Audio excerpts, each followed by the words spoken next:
자, 여러분, 오늘은 여러분들 잘 오셨습니다. 우리가 성도로서 기도를 하잖아요. 근데 정말 기도할 때 우리가 꼭 기억해야 할 네 가지 법칙을 여러분들한테 전할 테니까 여러분들 꼭 기억하시고 앞으로 기도하실 때 이 네 가지 법칙대로 기도하시기 바랍니다. 자, 첫 번째는 뭐냐면요, 하나님의 말씀을 약속으로 붙들고 기도하라, 이 얘기예요. 하나님, 여러분이 읽으신 성경 말씀을 여러분에게 주신 약속으로, 그러니까 엄청 많잖아요. 제가 누누이 얘기하잖아요. 읽었으면, 들었으면 그거를 하나님이 나에게 주신 약속으로 받으시고, 그리고 그 약속으로 붙들고 뭐예요? 이제 기도하면 되는 거예요. 예를 들어서 엘리야 선지자가 이번 3월달 구역 성경 공부 큐티 내용인데, 그 엘리야 선지자가 갈멜산에서 기도할 때, 자, 3년 반 동안이나 하늘문이 닫혔다가 뭐예요? 갑자기 열리면서 비가 내리기 시작합니다. 자, 반면에 바알과 아세라 선지자 850명은 아무리 제사를 드리고 뭐 주문을 외워봐도 단 한 방울의 비도 내리지가 않았습니다. 자, 그렇다면 하나님은 왜 엘리야의 기도만 들어주셨을까요? 자, 그 이유가, 정답이 열왕기상 18장 1절에 나옵니다. 자, 다 같이 한번 읽어봐요. 시작. 여호와의 말씀이 엘리야에게 임하여 이르시되 너는 가서 아합에게 보이라. 내가 비를 지면에 내리리라. 먼저 뭐예요? 하나님의 말씀이 엘리야에게 임했습니다. 이게 중요한 거예요. 그리고 나서 뭐예요? 엘리야는 그 말씀을 뭐예요? 약속으로 믿었다는 거예요. 그리고 그 약속을 가지고 갈멜산에 올라가서 기도한 거예요. 그러면 주신 말씀, 그 다음에 약속으로 붙든 게 뭐예요? 내가 비를 지면에 내리리라, 이 말씀이었거든요. 요 약속을 들고 이제 갈멜산에 올라간 거예요. 그러니까 여러분, 아무리 기도를 해도 뭐 비가 내릴 징조가 없어 보여도요, 엘리야가 사원한테 뭐라 그랬어요? 야, 좀 있으면 구름이 막 몰려올 것이다. 7번이나 확인을 시켰어요. 여러분, 내 바람이 전혀 이루어질 가능성이 없어 보일 때 있잖아요. 기도도 오래 했는데 이 기도응답이 너무나 오랫동안 안 되니까 막 지칠 때가 있잖아요. 자, 그럴 때 우리로 하여금 무엇이 끝까지 기도할 수 있게 만들까요? 바로 하나님의 말씀을, 읽은 말씀, 들은 말씀을 나에게 주신 약속으로 받아들이고 인정하고 믿으면 그 힘으로, 그 약속으로 계속 내가 기도할 수 있다라는 것입니다. 그래서 담대한 기도의 비결, 엘리야와 같이 기도의 용사들은 바로 약속의 말씀을 붙들고 기도하는 사람들이에요. 자, 이게 첫 번째 원칙입니다. 자, 예를 들어서 여러분, 또 아들이 아빠한테 축구공을 사달라고 졸랐다고 한번 쳐봅시다. 자, 그럴 때 아빠가 이렇게 얘기하는 거예요. 우리 아빠들 그렇게 하잖아요. 그냥 안 사주잖아요. 너 이번 시험에 100점 맞으면 사줄게. 분명히 얘는 100점 못 맞을 걸 알기 때문에 돈 세이브를 하려고 그렇게 한 거예요. 근데 이 아이가 죽으라고 열심히 해가지고 어느 날 100점을 맞아 왔습니다. 그리고 맨 처음 당당하게 아빠한테 가가지고 얘기하는 거예요. 아빠! 나 100점 맞았어! 그런데 아빠가 뭐라 그래요? 아유, 잘했구나. 그리고는 축구공을 안 사주는 거예요. 끝까지 안 사주는 거예요. 자, 그러면 여러분들이 아들이라면 이 아빠한테 뭐라 그러겠어요? 딱 한마디 하겠죠. 뭐라 그래요? 아빠, 약속했잖아요. 이 얘기잖아요. 약속했잖아. 축구공 사준다고. 엘리야가 갈멜산에서 하나님께 어떻게 기도했을까요? 하나님이 주신 말씀을 약속으로 믿고 그 약속 의지에서 올라가서 기도할 때 저는 이렇게 했으리라 믿습니다. 하나님, 약속했잖아요. 그 말씀이 열왕기상 18장 36절에 나와요. 보세요.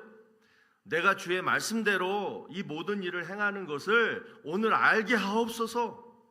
그러니까 하나님의 말씀대로 제가 이 모든 일을 지금 하고 있잖아요. 하나님, 그러니까 약속 지키세요.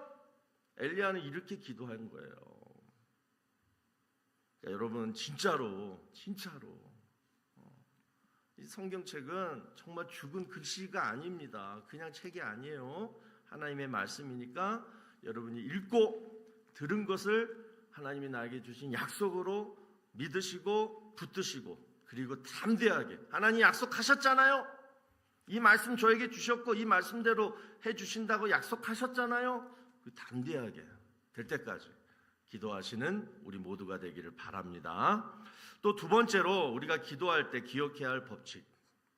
자, 이제 기도했으면 움직이라는 거예요. 자, 마태복음 7장 7절 봅시다. 우리 다 아는 말씀.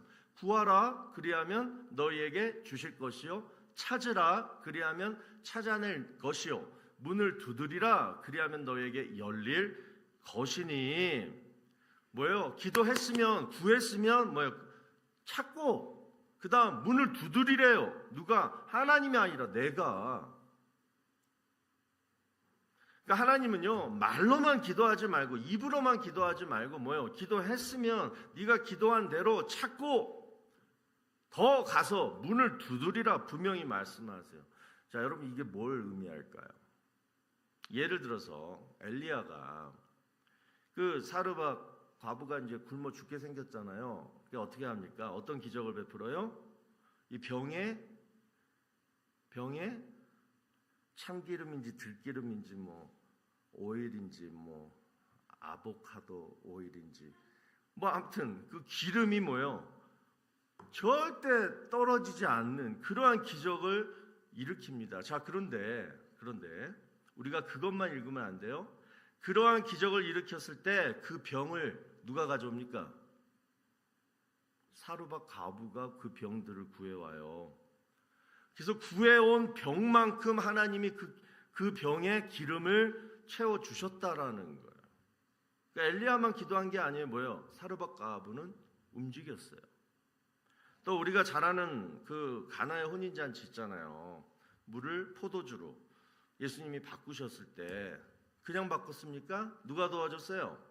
하인들이 물을 길어다가 항아리에 채웠습니다. 그리고 항아리에 채워진 그 물만 포도주로 바뀌었잖아요. 그래서 여러분, 내가 해야 할 일은 안 하고 그냥 문제는 방치한 채로 그냥 집에서 교회에서만 와가지고 뭐예요? 그냥 기도만 하고 있으면 안 돼요. 여러분 직장에서, 일터에서, 가정에서 열심히 내가 설령 하는 일이 자꾸 미미할지라도 그래도 움직여야 돼요. 그래서 움직이면서 최선을 다해 준비할 때 하나님이 그 열심을 사용하셔서 더 크게 역사하신다라는 것입니다. 이게 두 번째 법칙. 세 번째로 우리가 기도할 때 기억해야 할 것, 순종하라. 그런데 그냥 순종이 아니라 하나님의 은혜를 생각하고 그리고 순종하라예요.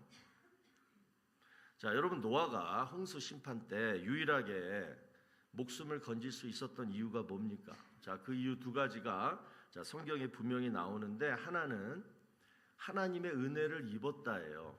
자, 그 말씀이 창세기 6장 8절에 나옵니다. 그러나 노아는 여호와께 은혜를 입었더라.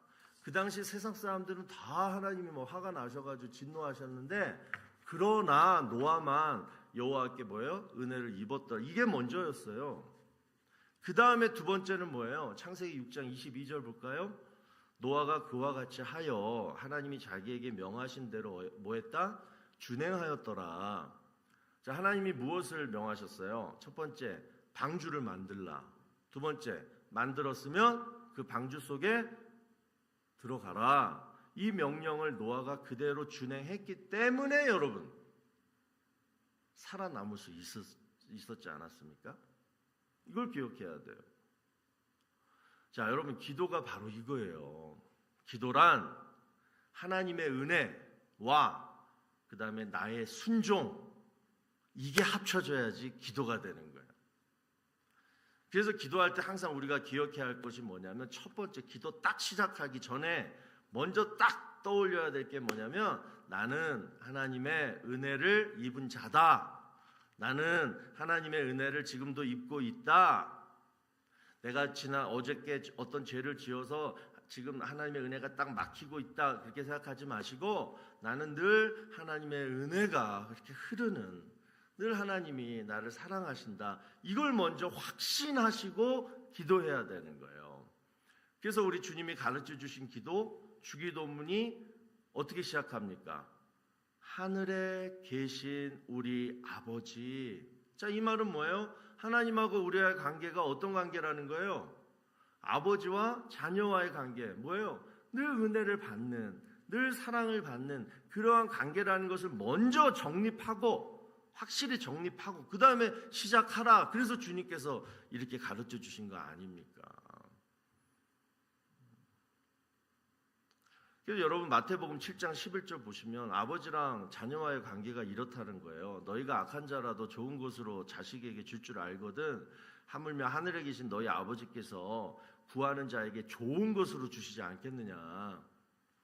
그러니까 정말 형편없는 아빠도 자녀가 뭐 달라고 하면 좋은 거를 주잖아요. 하물며 하나님께서 사랑하시는 자녀가 뭐 달라고 기도하는데 나쁜 거 주겠느냐, 네가 생각한 것보다 더 좋은 것을 주시지 않겠느냐. 자, 바로 이 말씀입니다. 그러니까 이 말씀을 여러분 생각하고 떠올리고 그리면서 기도를 시작하라는 거예요. 하나님, 나는 하나님께 은혜를 입은 자입니다. 하나님은 내가 기도하는 것보다 더 좋은 것을 주실 거라고 저는 믿습니다. 그러니까 일단 제가 지금은 일단 제 생각, 제가 구하고 싶은 거 다 아래요 구할게요. 일단 제가 한번 하나님한테 얘기 다 해볼게요. 저는 이거를 원합니다. 저는 이걸 원합니다. 뭐 정욕적이든 뭐 내 욕심이든 뭐 기타 등등 다 하나님께 다 아뢰어 구하세요. 그리고 기다리세요. 하나님이 내가 구한 거 다 들어보시고, 그리고 하나님이 내 생각을 바꿔주시든가, 아니면 더 좋은 아이디어 생각을 주시든가, 아니면 더 좋은 길로 인도해 주시든가, 그건 하나님이 하실 일이고, 우리가 해야 할 일은 뭐라고요? 첫 번째, 나는 하나님의 은혜를 늘 입는 자다. 이거를 확신하셔야 돼요. 믿어야 돼요. 왜? 아버지니까, 아버지. 그래서 여러분 야고보서 5장 16절에 뭐라고 나옵니까? 의인의 강구는 역사하는 힘이 크민이라. 자, 여기서 의인은 누구를 얘기해요? 죄를 짓지 않는 착한 사람을 의미하는 게 아니에요. 믿음으로 의롭다함을 받은 사람을 말해요. 즉 예수 믿고 구원받은 하나님의 자녀들, 즉 저와 여러분을 말하는 거예요. 그 사람들이 의인이라는 거예요. 그러니까 저와 여러분이 기도는 뭐라고요? 역사하는 힘이 크다라는 거예요. 하나님이 보실 땐 그렇다라는 거예요. 그러니까 여러분 담대하게 난 하나님의 은혜를 입고 있다. 오늘도 담대하게 구하시기를 바랍니다. 그리고 이제 두 번째로 나는 하나님의 은혜를 입은 자다라고 이제 확신하고 믿고 기도했으면 그 다음에 이제 어떻게 해야 되느냐면, 그랬으면 하나님의 말씀대로 순종하는 거예요. 잘 들어요, 여러분. 사랑받고 있으면 그 사랑을 유지하기 위해서 순종하라는 거예요. 여러분, 인간관계에서 왜 사람들끼리 점점 관계가 멀어집니까? 처음엔 되게 좋았는데 순종을 안 해서 그래요. 자, 여기서 순종이란 뭐냐면 그 사람의 좋은 마음을 받았으면 나도 똑같이 줘야 되는 거예요. 왜냐하면 사람끼리의 이러한 사랑은 뭐예요? 항상 반응을 요구하기 때문에 그래요. 내가 사랑을 줬으면 그 사람이 어떻게 나한테 반응할 것인가를 항상 우리는 기대해요. 근데 그걸 안 해주면 뭐예요?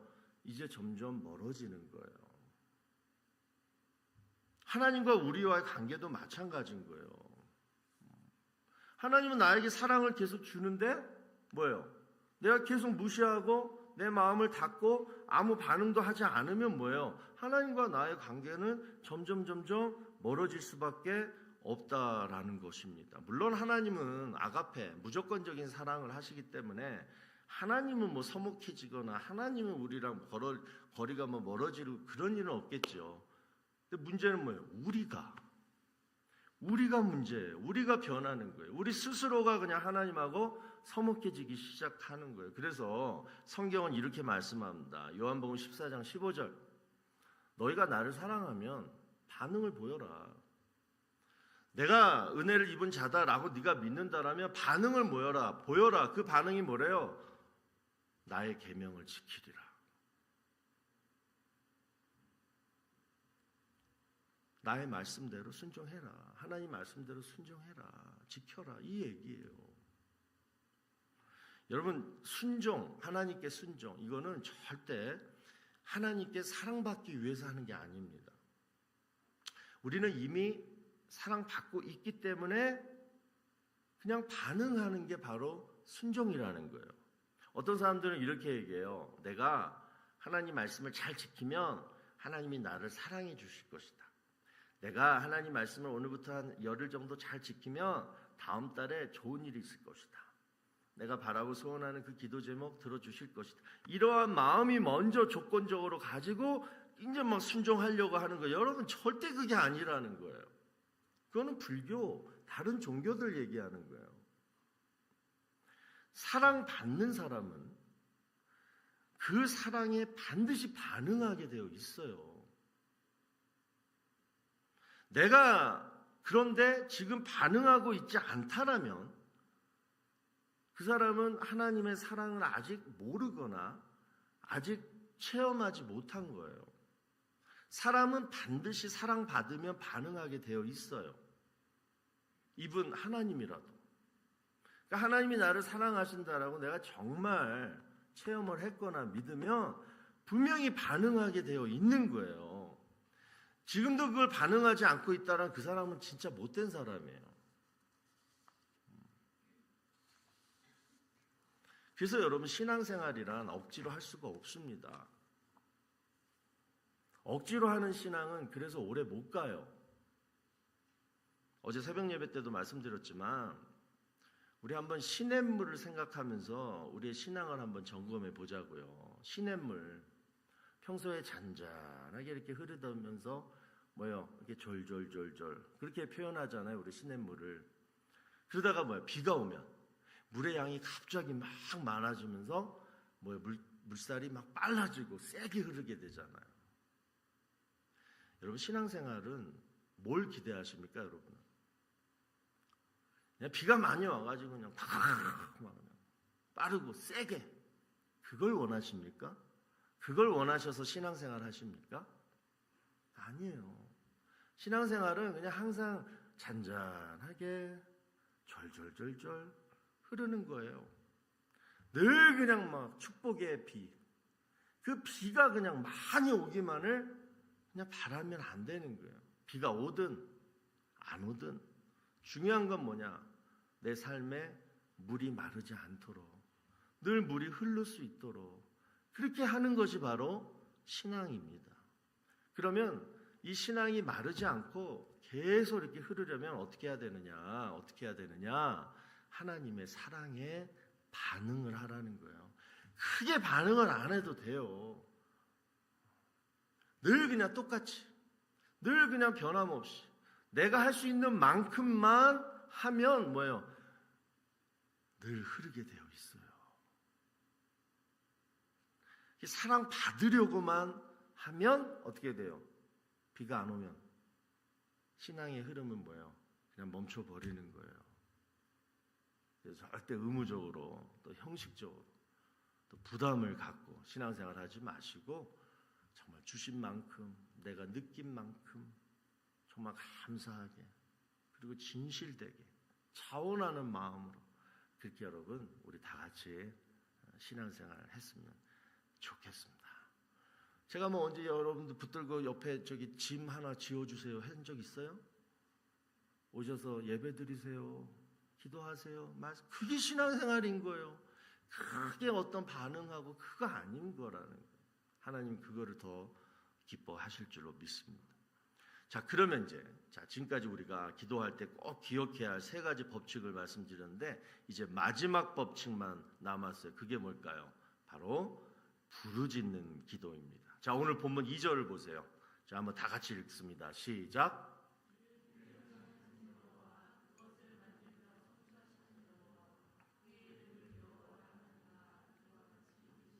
자, 여기서 하나님은 어떻게 표현하고 있냐면 일을 행하시는 여호와, 그다음에 일을 성취하시는 여호와, 이렇게 두 가지로 표현해요. 자, 여기서 일이란 뭐냐면 우리의 인생을 말해요. 그러니까 우리의 인생을 뭐예요? 우리의 인생을 주관하신다라는 거예요. 누가? 하나님이. 지난번에 오래전 일인데 어느 성도님하고 팬데믹 기간이었던 것 같아요.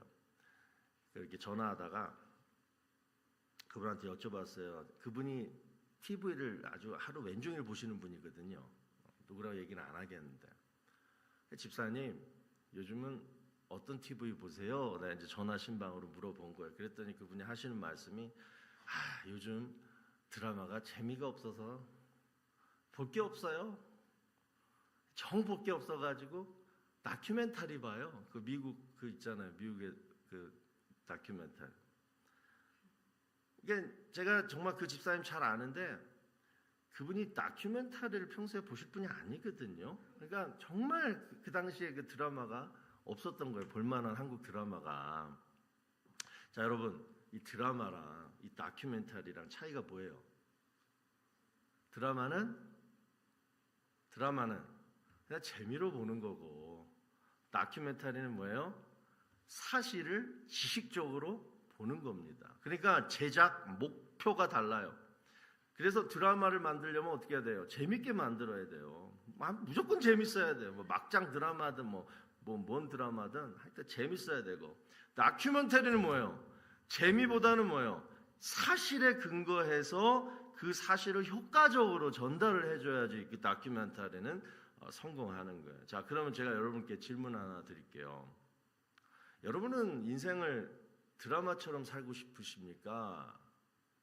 아니면 다큐멘터리처럼 살고 싶으십니까? 다시 말해서 나는 그냥 어떻게 살든 드라마처럼 그냥 재밌게 살고 싶다. 내 삶은 그냥 재미다.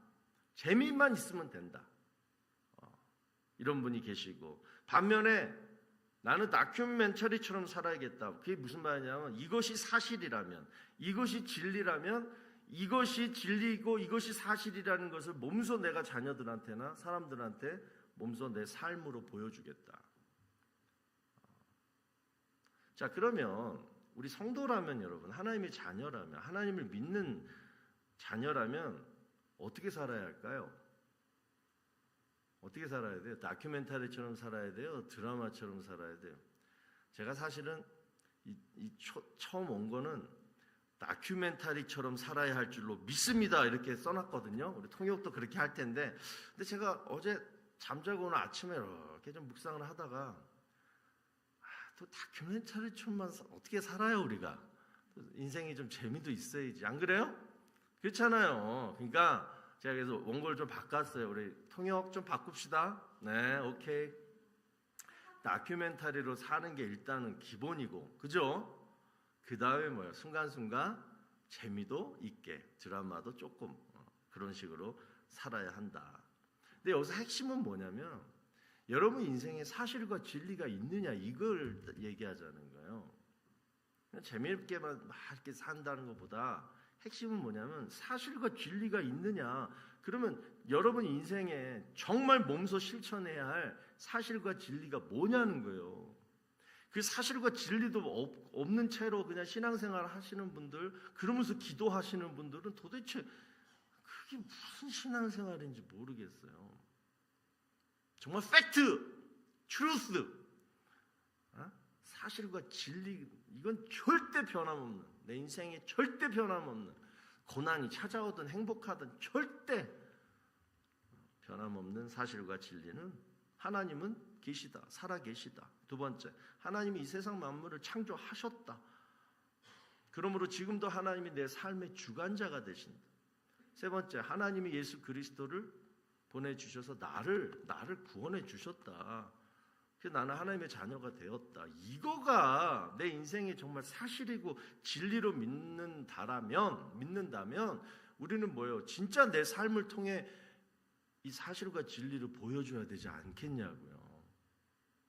이게 다큐멘터리의 삶이라는 거예요. 근데 우리는 그러면서도 늘 그냥 드라마처럼만 살고 싶어 해요. 이 핵심이 뭐냐면 그냥 주 안에서 재미를 누리면 오케이. 근데 중요한 건 하나님 없는, 하나님 믿지 않는 사람처럼 그냥 하나님이 없는 채로 그냥 늘 재밌는 드라마의 주인공만 되고 싶어 한다라는 거예요. 그래서 우리가 자꾸 이렇게 살려고 하니까, 이미 구원하셨는데 하나님은 하나님의 자녀로 삼아 주셨는데 늘 우리가 그렇게 살려고 하니까 하나님은 가끔 오늘 본문 3절과 같은 상황을 만들어 가세요. 연출하시는 거예요. 자, 어떤 상황이냐 보세요. 너는 내게 부르짖으라. 내가 내게 응답하겠고 네가 알지 못하는 크고 은밀한 일을 내게 보이리라. 여기서 핵심은 부르짖으라, 그 다음 크고 은밀한 일을 내게 보이리라 이거예요. 지금 예레미야 선지자가 지금 어디에 있냐면 그 감옥 속에 갇혀 있습니다. 지금 그 말씀을 이렇게 전하다가 시위대 감옥에 지금 갇혔어요. 근데 오늘 본문 1절을 보니까 예레미야가 아직 시위대들에 갇혀 있을 때 여호와의 말씀이 그에게 두 번째로 임하니라. 자, 여기서 보실 게 아직이라는 부사예요. 아직. 아직도 예레미야가 지금 감옥에 갇혀 있다라는 거예요. 이 얘기예요. 이 얘기는 다시 말해서 뭐예요? 아직도 고난이 끝나지 않았다라는 거예요. 우리가 내 스스로 그냥 드라마처럼 살다가 보면 여전히 끝나지 않는 고난이 가끔 찾아온다라는 거예요. 아직도 끝나지 않은, 참 지겹다 이 고난. 이렇게 해결이 안 되냐? 가끔씩은 내가 드라마의 주인공처럼 막 멋있게 이 문제를 해결해 보려고 하고 막 똑똑해가지고 어떻게 해보려고 막 그렇게 막 살았는데 아직도 그 고난이 해결이 안 되는 거예요. 그럴 때 하나님이 우리에게 주시는 이 메시지가 바로 이 본문 1절에 나오는 거예요. 그럼 왜 본문으로 돌아와서 왜 하나님은 예레미야를 그 감옥 속에, 그 고난 속에 아직까지 내버려 뒀을까? 3절을 다시 보시면 너는 내게 부르짖으라 해요.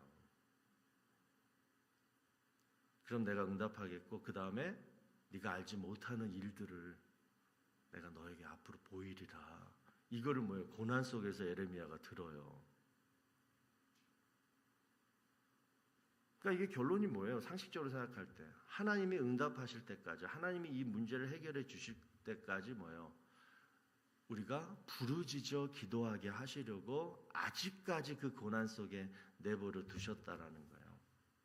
자, 그러면 여러분 참고 삼아서 하나님께서 지금 말씀하신 요 응답, 앞으로 너희가 지금은 알지 못하고 깨닫지 못하는 크고 은밀한 일, 요게 뭐냐? 하나님이 말씀하신 세 가지 약속입니다. 자, 이 세 가지 약속을 6절, 8절, 9절에 나오는데 한번 쫙 설명해 드릴 테니까 외우세요. 이건요, 여러분이 고난 속에 계실 때 앞으로 내일 또는 다음 달 아니면 내년에 앞으로 내 인생에 어떤 일이 일어날지 모르잖아요. 내가 지금 현재 알지 못하고 깨닫지 못하는 그 일들을 우리는 모르잖아요. 근데 그 일에 대해서 세 가지로 지금 하나님이 말씀하시는 거니까 잘 들으세요. 6절을 보니까 그러나 보라, 내가 이 성읍을 치료하며 고쳐 낫게 하고 평안과 진실이 풍성함을 그들에게 나타낼 것이며, 뭐예요? 여러분들이 아직 모르는, 깨닫지 못하는 하나님의 약속이 뭐냐면 바로 치료해 주겠다예요. 그러니까 여러분이 병이라는 아픔, 이 질병이라는 이 고난 속에 계시는데, 그리고 이게 나을 것 같지도 않은, 또는 의사가 힘들 것 같아요, 뭐 이런 상황인데, 근데 하나님이 우리에게 뭐예요? 아니야, 네가 아직은 알지 못하고 깨닫지 못하는 거지만 앞으로 얼마 후에는 치료라는 응답이 있어. 이걸 네가 알려면 지금 현재는 뭐 해야 된다? 부르짖어라. 이 얘기예요. 또 치료만 있느냐? 뒤에 뭐예요? 평안이 있다라는 거예요. 평안. 여러분들 부부끼리 또는 가족끼리 또 인간관계끼리 지금은 너무 힘들어요. 이러다 미칠 것 같아. 너무 답답해. 어떡하지? 아직은 알지 못하고 깨닫지 못하지만 이 또한 지나가다 보면 나중에 하나님이 평안이라는 응답을 주세요. 그때까지는 뭐 하라고요? 부르짖음, 이 기도를 하라는 거예요. 또 8절을 보면 두 번째 약속입니다. 내가 그들을 내게 범한 그 모든 죄악에서 정하게 하며 그들이 내게 범하며 행한 모든 죄악을 사할 것이라. 두 번째는 뭐예요? 너의 죄를 사해 줄 거다. 너 실수했잖아. 그거 내가 용서해 줄게. 근데 그냥은 아니야. 부르짖어. 세 번째, 9절 보세요. 이 성읍이 세계 열방 앞에서 나의 기쁜 이름이 될 것이며, 이 말씀은 정말 여러분들 자녀들 보러 외우게 하세요. 찬송과 영광이 될 것이요 그들은 내가 이 백성에게 베푼 모든 복을 들을 것이요. 이 세 번째 약속은 바로 회복의 약속입니다. 그러니까 설령 하나님을 배신하고 떠났던 백성들이라고 할지라도 내가 다시 부르짖어서 기도하고 하나님께 돌아오면은 네가 나의 기쁜 이름이 된대요. 하나님의 기쁜 이름이 된대요. 그리고 찬송과 영광이 된다는 거예요. 그리고 거두었던 복을 다시 주겠다. 지금 현재 내가 알지 못하고 깨닫지 못하지만 하나님은 이렇게 응답하시겠다라고 약속을 하시는 거예요. 그러니까 첫 번째 치료와 평안, 두 번째 용서, 세 번째 회복. 이 세 가지 약속을 너희가 어떻게 하면? 부르짖어 기도하면 응답해 주겠다. 자, 그러면 이제 부르짖는 기도란 뭐냐? 부르짖는 기도가 뭐냐? 부르짖는 기도란 여러분, 뭐 우리 금요 성령 집회 때 우리 김명진 목사님 하는 대로 내가 그대로 하면 막 기도 제목 막 주시고 그다음에 뭐요? 자, 주여 한번 하고 하십시다 하면서 주여 막 이렇게 하신단 말이에요. 그 전라도 사투리로. 여러분, 그 부르짖는 기도 맞아요. 그렇게 크게 하는 거예요. 통성으로 하는 게 부르짖는 기도인데 꼭 소리만 크게 내가지고 여러분 기도하는 것만을 의미하는 게 아니에요. 부르짖는 기도란 뭐냐면, 잘 들으세요. 기도할 수밖에 없는 상황이라서 기도만 하는 것을 부르짖는 기도다 하는 거예요. 그러니까 내가 할 수 있는 거 지금 그냥 기도 하나밖에 없기 때문에 그래서 기도를 하는 거예요. 기도만 하는 거예요. 그게 바로 부르짖는 기도예요. 그러니까 예레미야에게 지금 시위대 감옥이란 뭐예요? 정말 부르짖어 기도할 수 있는 절호의 장소였습니다. 우리도 가끔 그럴 때가 있어요.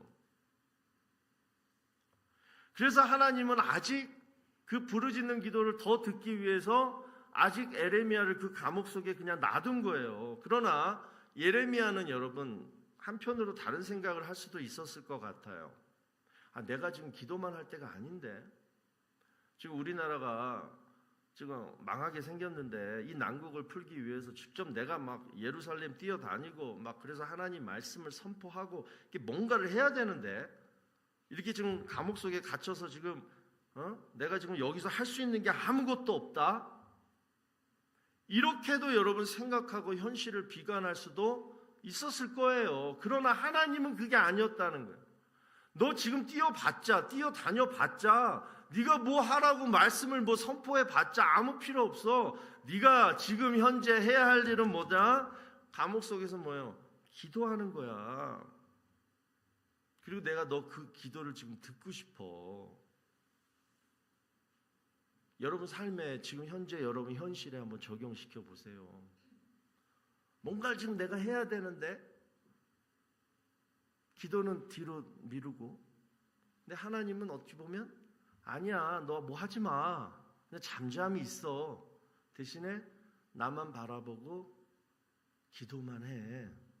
그 부르짖는 기도를 지금 원하실 수 있다라는 거예요.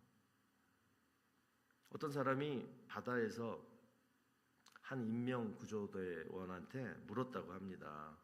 여기 바다에 와보니까 그 부산 막 해운대 바다 막 7월달 8월달 가면 사람들 엄청 많잖아요.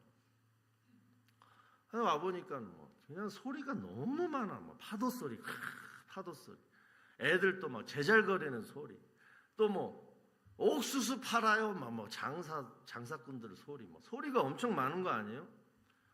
이 사람이 인명구조대원한테 이렇게 물었다는 거. 아니, 이렇게 시끄러운데 만약에 저기서 누가 물에 빠져가지고 살려주세요 그렇게 외친다라면 당신 그 소리 들을 수 있어요? 리저너블한 질문 아닙니까? 어떻게 들을 수 있어요? 자, 그럴 때 이 구조대원이 이렇게 얘기했대요. 사람들이 기뻐서 막 제잘되는 소리랑 살려달라고 애원하는 비명소리는 완전히 달라요. 우리는 그 비명소리를 분명히 구별할 수 있습니다. 하나님은 우리가 기도할 때 우리의 마음을 분명히 구별하십니다. 그러니까 그냥 형식적으로 또는 그냥 정욕적으로 그냥 제잘거리는 기도인지 아니면 기도밖에 할 수 없어서 정말 최후의 수단으로 그 기도를 하는 건지 그 마음을 구별하시고 우리의 기도를 들으신다라는 거예요. 그래서 예레미야 29장 12절 13절에 이렇게 얘기하잖아요. 너희가 내게 부르짖으며 내게 와서 기도하면 이 부르짖음의 기도라면 내가 너희의 기도를 들을 것이요 너희가 온 마음으로 부르짖어서 나를 구하면 기도할 수밖에 없어서 그냥 기도하면 나를 찾을 것이요 나를 만나리라. 제가 여러분들에게 여쭤볼게요. 아직까지 하나님에 대한 확신이 없는 분들 이렇게 부르짖어 기도해 보셨습니까? 안 해놓고 하나님 안 계신 것 같아요. 안 해놓고 뭐 하나님 말씀이 어려워요. 그게 아니라는 거예요. 이 정도로 정말 진실하게 갈급한 마음으로 이렇게 하나님을 찾아야지 하나님을 만날 수 있다라는 거예요. 우리가 할 수 있는 것은 여러분 우리 이번 사순절 기간에 부활절 전까지 정말 이 마음으로 이 부르짖는 기도의 마음으로 한번 우리 하나님한테 다가갔으면 좋겠어요. 1년 동안 무슨 일을 겪어서 내 마음의 믿음도 너무 식어버렸고 하나님에 대한 사랑도 너무 식어버렸고 요즘 내가 뭐 믿음이 있는 건지 없는 건지 모르는 사람도 있잖아요. 그냥 가만히 있으면 안 된다니까요. 이 정도로 온 마음으로 하나님을 구하고 온 마음으로 막 부르짖고 하나님 나를 만나달라고 하나님 이 문제를 해결해 달라고. 중요한 거는 이 기도를 통해 하나님은 만나 주시고 찾아와 주신다라는 거예요. 약속하셨잖아요. 이 약속을 이 말씀을 약속으로 붙드시고 기도하시면 되는 거예요. 미국의 백화점 왕 그 존 워너메이커가 기도에 대해서 이렇게 말했어요. 기도란 아무도 나를 도와주지 않을 때 하나님의 손을 붙들고 하나님과 한 팀이 되어서 내 인생의 문제를 함께 해결해 가는 것이다. 이게 기도래요. 그러니까 혼자 드라마처럼 살다가 딱 어떤 장벽이 생기고 장애물이 생겼을 때에 그때 우리는 하나님의 손을 잡는 거예요. 그리고 하나님이 도와주시는 팀장이 되어서 그리고 하나님이 내 곁에 예비해 놓으신 팀원들까지 합쳐서 함께 내 인생의 문제를 해결해 갈 수 있다라는 거예요. 그게 우리 교회고 우리 성도들 아니겠습니까? 자, 우리 하나님 이번 사순절 기간에 하나님 내가 기도밖에 할 수 없어서 제가 하나님께 왔습니다. 지금까지 내 마음대로 드라마처럼 살다가 이제 정말 하나님이 필요해서 주님 앞에 무릎을 꿇습니다. 주님 도와주세요 하면 분명히 하나님이 여러분 만나 주십니다. 저도 그렇게 해서 하나님 만난 사람이에요. 여러분들 그렇게 하나님 꼭 만나셔서 이번 2026년 부활절에는 정말 하나님 살아계시고 정말 예수님이 나를 위해 구원하셨고 그래서 나는 앞으로 죽을 때까지 하나님을 내 인생의 주인으로 모셔야겠다. 진실된 고백을 종료 주일날 하시고 성찬식 때 그리고 부활주일날 부활의 기쁨과 감격을 되찾게 되시기를 바랍니다. 우리 오늘 말씀을 기억하시면서 이 시간 좀 기도했으면 좋겠어요. 첫 번째, 약속의 말씀을 붙들고 기도하라. 기도했으면 움직이라. 구했으면 찾고 찾았으면 문을 두드리라. 세 번째, 은혜를 기억하고 순종하라. 우리는 이미 하나님의 은혜를 받은 사람입니다. 순종은 하나님께 사랑받기 위해 하는 게 아니라 이미 이미 사랑받고 있기 때문에 하는 거라는 거예요. 마지막 네 번째, 부르짖어 기도하라. 내 힘으로 하지 말고 기도할 수밖에 없는 마음으로 하나님께 매달리라. 이 네 가지 법칙을 기억하셔서 이 시간 한번 여러분 하나님 앞에 고백하시며 기도하게 되시길 바랍니다. 기도합니다. 아버지 하나님 감사합니다. 우리가 감옥 속이든 아니면 또 행복한 삶 속이든 하나님 우리에게 주신 이 기도의 특권을 늘 누리며 살아가기를 원합니다. 오늘 주신 이 꼭 기억해야 될 기도의 네 가지 법칙을 우리가 날마다 기억하여 정말 효과적인 능력 있는 우리 기도자로서 살아갈 수 있도록 주님 축복하여 주시옵소서. 하나님의 사랑은 너무나 기쁘시고 그리고 우리를 너무나 사랑하시고 그리고 우리에게 늘 은혜를 주십니다.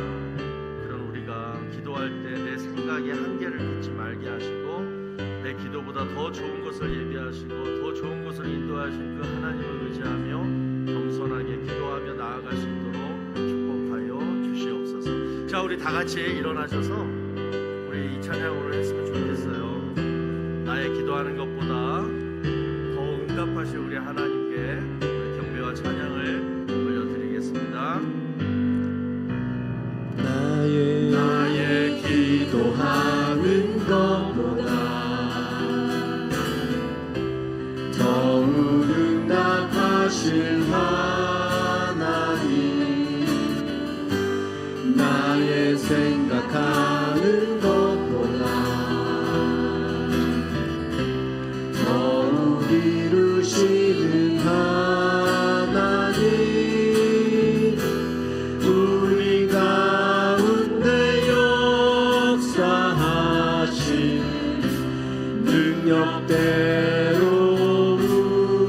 우리들의 간구함을 넘치도록 능히 하신 주님께 모든 영광과 존귀 찬양과 경배를 돌릴지어다.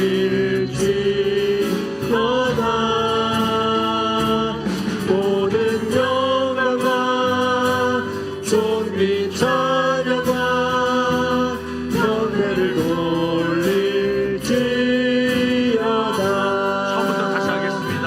나의 기도하는 것보다 나의 기도하는 더 것보다 응답하신 우리 하나님, 더욱 응답하실 하나님, 내가 생각하는 것보다 나의 생각하는 것보다 이루어주시는 하나님, 더욱 이루시는 그 하나님께 우리가 기도하는 마음으로 우리 찬양합니다.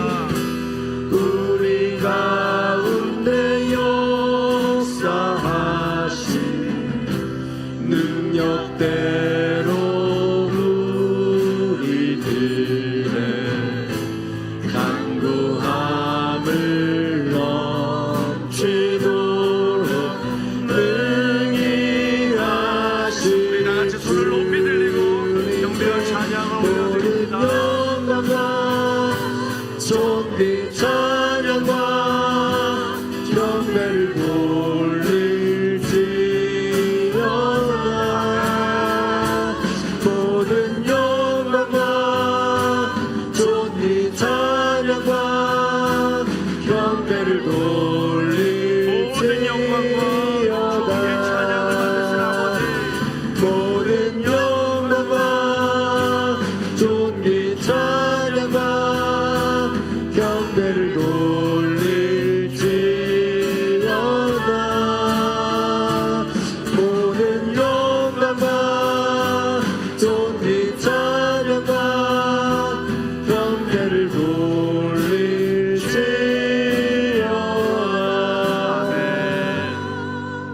하나님, 나의 기도하는 것보다 더 응답하실 하나님을 믿습니다.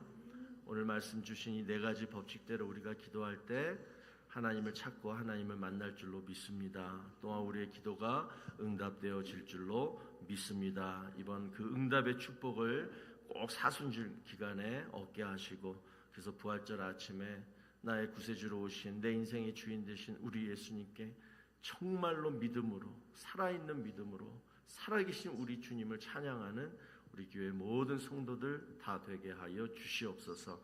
이제는 우리 구주 예수 그리스도의 무한하신 은혜와 하나님 아버지의 지극하신 사랑하심과 성령님의 감화 감동 위로 교통하심이, 기도할 때 너희는 꼭 이렇게 기도하라, 오늘 우리에게 말씀하신 이 네 가지 법칙 기억해서 이번 사순절 기간에 꼭 하나님의 사랑 또 기도 응답의 체험을 받기 원하는 우리 사랑하는 주의 성도들 머리 위에와 가정과 자녀와 일터 위에 이제로부터 영원토록 함께 있을지어다. 아멘.